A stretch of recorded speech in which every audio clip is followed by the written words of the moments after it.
Take a ride down memory lane, where the chrome still shines and the gears remain. From Morris Minors to Mondeos, those wheels of the past.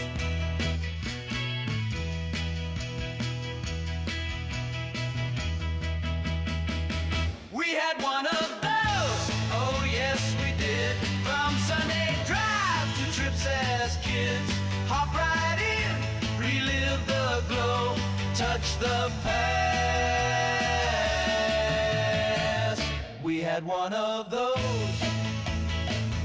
We had one of those. We had one of those. We had one of those.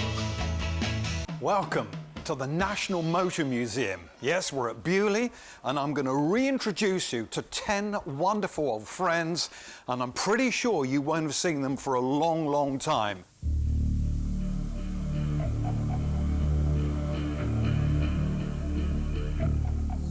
This car was a huge flop for Renault. It was in production from 2001 to 2003. They made 8,000 of them. This one is actually the 127th off of the production line.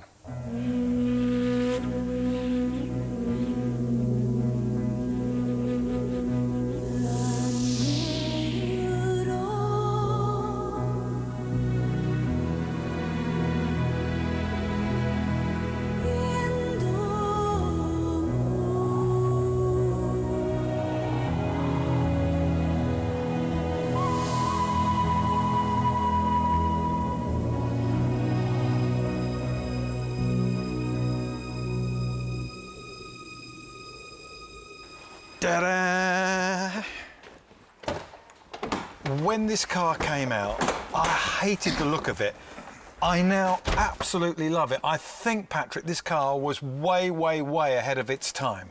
I think it probably was, and actually, in a feature that we call "We Had One of Those," reality is you probably didn't have one of these, because Renault built 8,000 of them in 4 years, and it's probably one of the least successful cars of all time.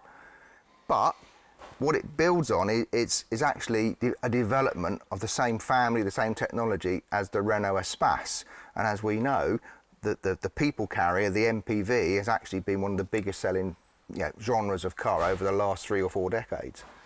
This feels special. This feels like I'm piloting Stingray or something like that. I feel that this car can go underwater and fly. It's just got that futuristic Jetson style about it. And Avantime, if you translate that, it kind of works out as ahead of time. So maybe Renault knew what they were doing with this. Maybe it was just too far ahead of its time. Well, Renault marketed this as a Grand Tourer, and I think traditionally we think of a Grand Tourer as being a sporting model, a convertible, or a coupe of some description. But when you look at the amount of space in this for the driver, for the passenger in the rear, actually you can imagine doing a long journey in a car like this in a considerable amount of comfort. Yes, if you were cruising southern France on a summer holiday in this, and you've got these windows.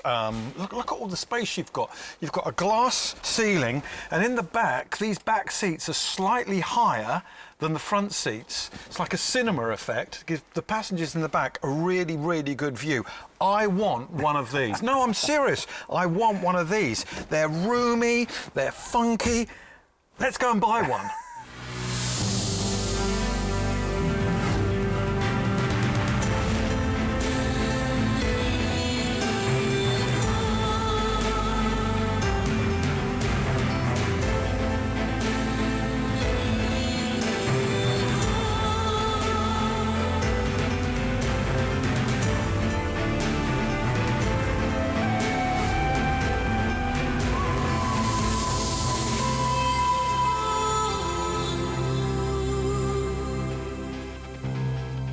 The Renault Avantime.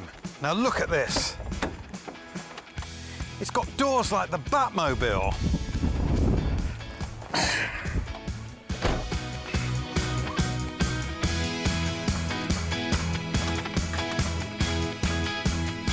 I didn't think I'd be coming down to the National Motor Museum and falling head over heels in love with a Renault Avantime, but it's happened. It was actually love at first sight.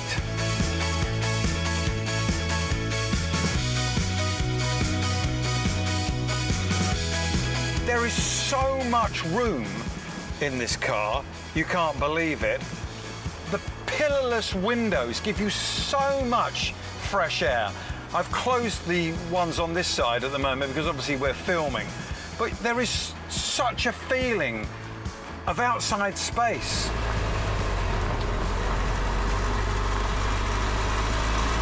Double panoramic roof and just an absolute joy to drive. Rolling down the road, it's a car so fine. In my Renault Avantime, it's the perfect ride. With a sleek design and the style to shine. This car's got the look, it's one of a kind. Oh, my Renault Avantime, let's go far. From the city lights to where the stars are. Now, when this particular car was brand new in 2002, I walked into a Renault showroom and I bought a brand new Renault Scenic. It was, I thought, just the right car for us, me, my wife and our 3 children. The boys were small at the time and it seemed to be the perfect family car. But you know what? After driving this, the future was staring me right in the face and somehow I missed it.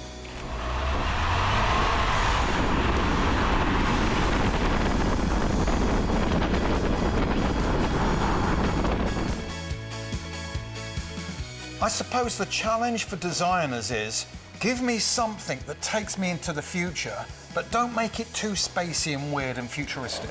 Yeah, you can't be too far out. Ford learnt that with the Ford Sierra. There's a little bit too much of aerodynamics and a jelly mould styling at the time, which is why Vauxhall did so well with the Cavalier. And there have been other cars as well, where the styling has just been a little bit too way out. And in America, we can think about, well, the Ford Edsel, and the AMC Pacer, which was just slightly too radical, you know, for the customer at the time.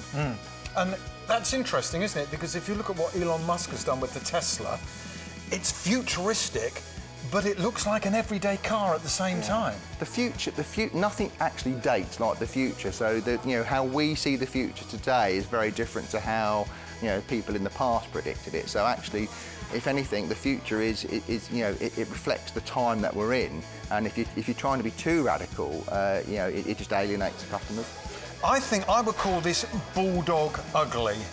Bulldogs on paper aren't beautiful, but they are gorgeous. And I feel the same about this. I want one of these. I'm going to get online and get myself one of these. As soon as, not tonight, but as soon as we press stop on the record button, I'm going online to get one of these. Yo, we had one of those.